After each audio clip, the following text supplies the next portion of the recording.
Yes, brothers and sisters, hope everybody's well. I've just woke up, me. Can you tell? It's on the way to Alice's. Going for a bath and some tea.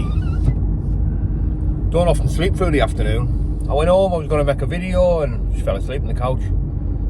Flat out for about 2 hours. I was uptown doing some shopping today with Alice, getting some clothes for this holiday tomorrow. Phone rang, it's the school. Georgie's been excluded. So I went up, I got the crack and that. Fighting with a lass who's been, she told us for the last 2 weeks, this lass has been saying real nasty stuff to her and that. Talking about her sister and talking about all kinds. And I know kids will be kids, you know what I mean? My kid's no angel, man. I don't doubt for 1 minute that my lass has said stuff back to her. They ended up fighting and Georgie's done her in basically and they've excluded her. So it was what it was. I'll have to act accordingly with her. I dropped her off on her mum's. We're going on holiday tomorrow. Anyways, I had a good conversation with my coach today about what's next. I had a conversation with him after that fight and I said, you know, I'm thinking about just walking away. I don't know how many more training camps and, you know, hard fights that I can put my body through. You know, I've said it before, but my body's shot. This is a very high mileage vessel. A lot of injuries. 2 shot shoulders, hands like poppadoms, skin like tissue paper. You know, and the scar tissue is going to be an issue moving forward. But, you know, after speaking to my coach and that, I'm going to keep going. You know, I've got a world title shot in November. You know, and if I walked away at this point, I think for one, it'd be foolish, you know, getting myself into the mandatory position for the light heavyweight world title. And for two, I'd kick myself for years. You know, I'd regret not keeping going. You know, we're 1 fight away from the big time. So, you know, I've made a decision to keep going. 2 of my kids didn't want us to keep fighting. They don't like to see us getting hurt and bleeding and, you know, and all this stuff. But I had conversations with them and, you know, I've told them, I've explained to them, you know, why I need to keep going. And I've got everyone on side, you know, and I've got my coach on side, which is the main thing, you know, because I've got a proper loving relationship with my coach. He's like a brother to us, man. And when he tells me I can beat somebody, and he tells me I can knock somebody out, you know, I wholeheartedly believe it. Gives me the faith and me the belief, you know, that I can do what he says I can do. He knows us better than anyone. So we're going for the world title in November. I think it's in London. That'll save me going to the embassy and getting knocked back, because the chances are that's what's going to happen. I've got 33 convictions for a lot of drugs and violence and all this stuff, witness intimidation and all this stuff that, you know, I know people with a lot less on the record that haven't got into America.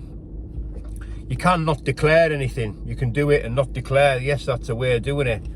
You know, and I know loads of people who haven't declared convictions and they've still got into America. But it's not really what I'm about these days. You know, things have to be done legitimately for me, or not at all. So I still don't think I've had the right opponent, you know, to look good.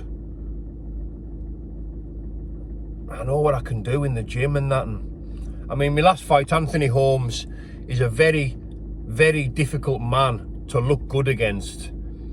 You know, he spoils a lot, and just when you get to where you need to be on him, he'll tie you up, or he'll, you know, spoils fights with his movement and, you know, like using his head and this type of stuff. He's very clever and very good at what he does, but very difficult to look good against.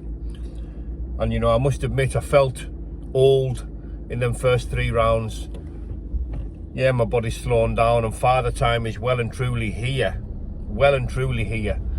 But credit to Anthony more than anything, you know, for making us miss so many times and that. And we never got frustrated, and we scored 2 solid knockdowns and got the finish. So that's what counts. Not about how you start in bare knuckle, it's about how you finish.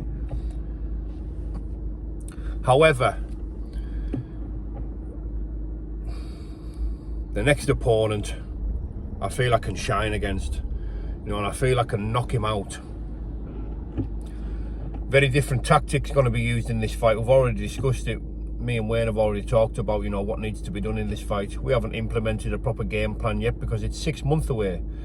I'm going to Spain tomorrow. I was at Sweden last week, and I'll be back on Sunday night.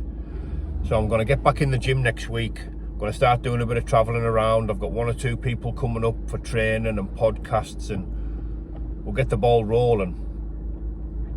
Back in the gym, ticking over. So that way, when I do start a 10-week camp for November, I'll be going in there at about 60-70%. So it'll just be a case of sharpening the tools and getting fight fit, you know, which is a very different animal to just being in shape. Very different animal indeed. So come November, I'll have knocked the world champion out, and I'll be recognised as the light heavyweight world champion in the BKFC. And it's going to be some story when it's all over, and I'm very excited for it, you know, and it's part of my journey. You know, it's a big part of my life at the minute, the BKFC and training, and I suppose YouTube makes up a small portion of that, you know, but my life goes on without YouTube. You know, I've got a beautiful family, and I'm living a life beyond my wildest dreams. I'm clean, I'm serene, I've got lure, I've got the woman I want, I've got a car, a house. You know, I needn't work for years if I didn't want to. And that feels good. You know, that's a first. So I'll maybe make some content from Spain. We'll be there tomorrow afternoon. Bye bye for now, everybody. Big love.